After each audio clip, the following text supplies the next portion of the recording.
Alright, so the age-old jiu-jitsu question, pressure passing or speed passing? What's the best way to pass the guard? So for more answers to all your jiu-jitsu questions like this, don't forget to like and subscribe. If you do subscribe to my page, please leave a comment and let me know, and I'll personally reply to you, give you a shout out. So I tried to make this all in one video with the speed versus pressure, but it was turning into what was looking on paper like a 2-hour video. So I decided to break it up into 3 sections.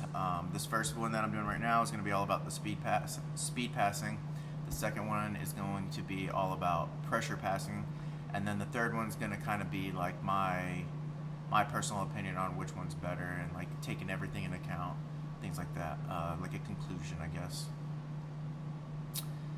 Alright, so in the world of jiu-jitsu, the 2 types, pressure and speed. The first one, speed passing. So the characteristics of speed passing. So speed passing is going to be fast, athletic, big movements, jumping from like the next space to the next space, having to restart multiple times on your guard passing because people can recover easier. So in that sense, it's higher risk as far as having to get reset and start over, and it's also somewhat high risk of the chance that you might just like fall or slip or end up in a bad spot. You're taking bigger risk, bigger movements, jumping around. You could just end up in a bad spot, possibly a submission. So a little more high risk from that point of view. You pass from your feet with speed passing. It's only from the feet. There's no fast speed passing off of your knees. So think sprinty, high energy, high output, like high energy output. It's like think more fast twitch, explosive, and it is also like considered the more exciting type of guard passing. So what are the reasons someone would want to go with speed passing? So some people, they care less about winning or losing. It's more about hitting the cool techniques that will inevitably end up in highlight reels and possibly going viral, putting on like a show. Or they might be more into like building a following, that aspect of like their jiu-jitsu and the social media side. And speed passing is going to be better for that stuff. Think like Tynan Dalpro, when he hit that gator roll, it was just a guard pass, and it's more like speed passing. Like he got good grips and he was holding pressure, and I'd say Tynan's more of a pressure passer. But then at that point, that one moment, he did his quick little gator roll, got past the guard, and it went viral, and it was a huge moment. And then a lot of people started doing gator rolls and doing gator roll breakdowns and teaching the technique and all that stuff. So when I was younger, I would have thought like those reasons were stupid, but now I think like honestly, I think the complete opposite. Like if you're more into like the style of how moves look, and you want to do stuff that's a little more appealing to the masses, more to more people, then who am I or anyone else to say like this is a dumb approach? To me, this goes way more into like the art aspect that I had mentioned in my previous video. And again, especially with like the social media, that like we're in a social media era, like going viral, it can change your life. Everything is all about the social media presence.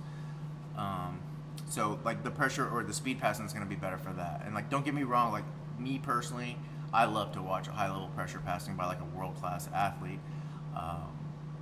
I think it's beautiful and surgical, precise, but I am aware that I'm in the minority when it comes to that. So it's just like most athletes and spectators, they haven't been into jiu-jitsu as long as me, so they don't have like the experience to kind of notice all the different nuances of like a master pressure passer. But like it reminds me like on obviously a lower level version of this, but it's like if you watch the UFC and like the guys hit the ground and start doing jiu-jitsu, people in the crowd start yelling like stand him up, because they don't understand what's going on. But like everyone knows, like make a fist, punch the face, striking. So that's what they want to see. It's a little bit more about education, but I do realize and understand like the speed passing is more aesthetic, like a little more crowd pleasing. It's just like it's more like universally aesthetically pleasing. You don't need to have studied it or anything like that. And then going along with that, kind of like that same thing is if you plan on competing, if you want to make your money competing or build your following competing, like you can sign up for IBJJF, but if you want to get invited to stuff like Who's Number One and ADCC, which most people nowadays consider ADCC to be like the pinnacle, the premier, the top when it comes to submission grappling. And to get invites to those shows, like you can win your way onto ADCC, but who's number one? I'm pretty sure it's all like invite only, and you can still get invitations on ADCC. And what are they looking for? Boring people? No, they're going to be looking for like exciting people. So that's one of the ways they're combating the IBJJF is with more excitement. So they don't really do gi. Well, ADCC doesn't do any gi. Who's number one doesn't do much in the gi, and they're just looking for exciting people. If you come on and you get on the show and you're just super boring, even if you won, you just made it a super boring match, you won't be getting the call back. So like I said, again, attention is the number one currency, and that's what the show promoters want. Like think Conor McGregor for that. Like I'm pretty sure he hasn't won in quite a while, but if he's gonna fight, it's gonna be a big sellout pay-per-view, and everyone involved is gonna make a lot more money than an average UFC show because he created that brand, he created that excitement around himself. All right, so athleticism, another attribute. If you have an athletic advantage over most people, then the best way to kind of express this attribute and use it to its full potential is going to be speed passing. Some people are just going to be like athletically superior. You can use this attribute to be good at pressure passing as well. It's just that the speed passing is going to take more advantage of it. You can be less athletic and still be super good at pressure passing, but if you're not athletic, you're not doing speed passing. And I think it's just harder to keep up with speed passing, just the style. Like people gas out, people just, their brain doesn't move as fast. Most people can't train that way all the time, so your brain doesn't develop that kind of think and sequence as good as it would to like whatever you are working on every day. Size. So are you a smaller guy? Like the smaller people typically have better cardio, which just makes sense. There's less body to have to move around, less blood that the heart has to push around the body. Along with that is they're typically faster. Like it makes sense again, like a big guy is going to be slow and kind of sluggish. It takes a lot more to move a bigger, heavier arm or bigger, heavier legs than it does smaller ones. So with the being smaller, you got the speed and the cardio advantage, and so put a pace on somebody and keep working them, try to make them catch up to you. It's going to gas them out, and then so speed passing just makes a little bit more sense. But keep in mind, I will discuss the whole smaller attribute in the pressure passing one too, because it's not that cut and dry. Speed passing is for you if you're smaller. And then very similar is like youth. Are you a young guy? So this is a fleeting attribute. You don't get to keep this forever, but for a certain amount of time, it can be your advantage. And then again, the best way to take advantage of this attribute is going to be with the speed passing, especially like a quicker way to take advantage of your attribute. Like it's like a common thing in jiu-jitsu to like older black belts that like younger guys, like teenagers and early 20s, even if they're not black belts yet, you can just feel they have like endless cardio. I got a 12-year-old kid right now, he's a gray belt. He's got a lot of potential, but when I roll with him, I just think like, Jesus, like no matter how much weight, I crush this kid, I put it all on him, and he just keeps going, he just never stops, never gives up. But again, with this one, same thing. I'm gonna revisit this one because I got points to make about this when it comes to the pressure passing. Again, not so cut and dry, straightforward. All right, and then so what are some examples at the highest level, the best like speed passers? So modern day, right now, at the top of the top, I think he's like 18 right now, but Cole Abate, he trains at Art of Jiu-Jitsu, where I used to train under my professors, Guy and Hoffa Mendez.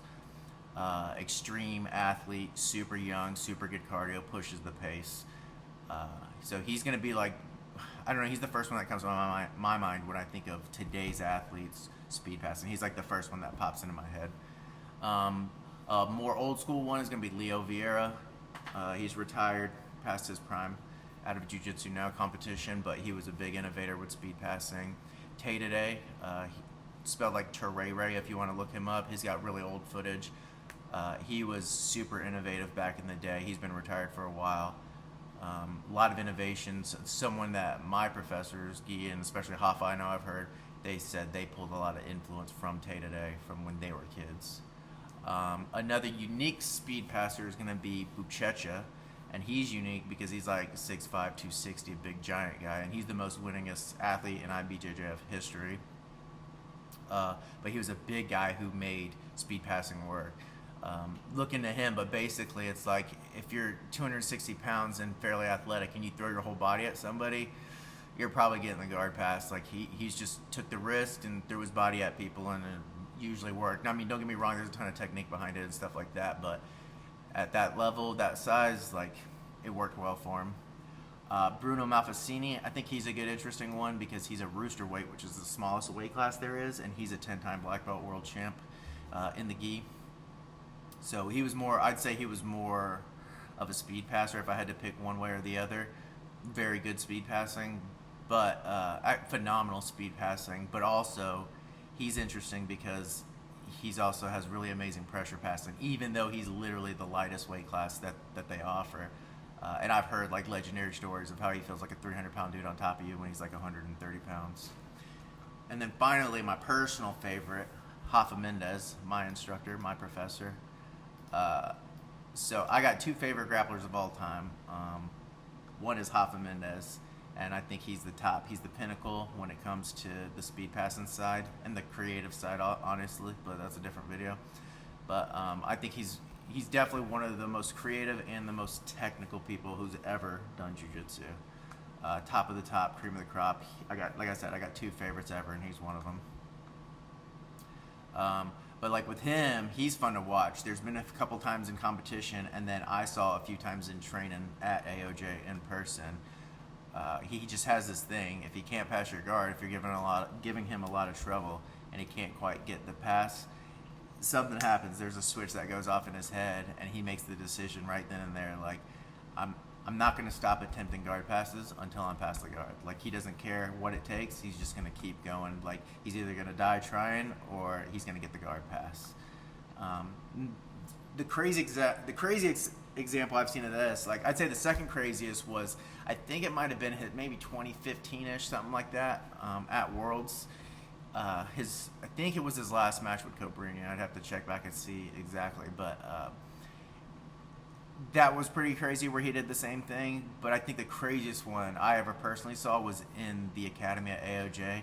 It was like 2012 or 2013, one of the two. It was like early, right when AOJ was still pretty new. And the Meow brothers, they actually were visiting to train with the Mendez brothers, and they were still brown belts at this time. But out of the two, there's like Paulo and Joao Meow, and most people it's widely considered that Paulo is the better one out of the two. And it has like an unpassable guard. Both of them pretty much do, but Paulo's just like kind of legendary for being unpassable. And him and Rafa were going at it one day, going hard, and Rafa was having trouble and couldn't get past the guard, and then switch went off, and Rafa just like a 2-minute sprint, just straight, just did not stop. Don't stop. Just kept throwing guard pass after guard pass after guard pass, connection after connection after connection, until he finally got the guard pass. It was like watching like one of those legendary moments that you hear about, but I actually got to see it in person, so it was like super cool. All right, so with that, that's going to be the end of this speed passing video. Like I said in the beginning, it's going to be a little mini series because I don't want these to be too long, trying to stay somewhere around the 20-minute mark. I'm sure I could keep going for a while about this, but I think you kind of get the point of this. So I wanted to go ahead and get this video out. So again, please like, subscribe, stay tuned, come back for the pressure passing part of the video. Thanks.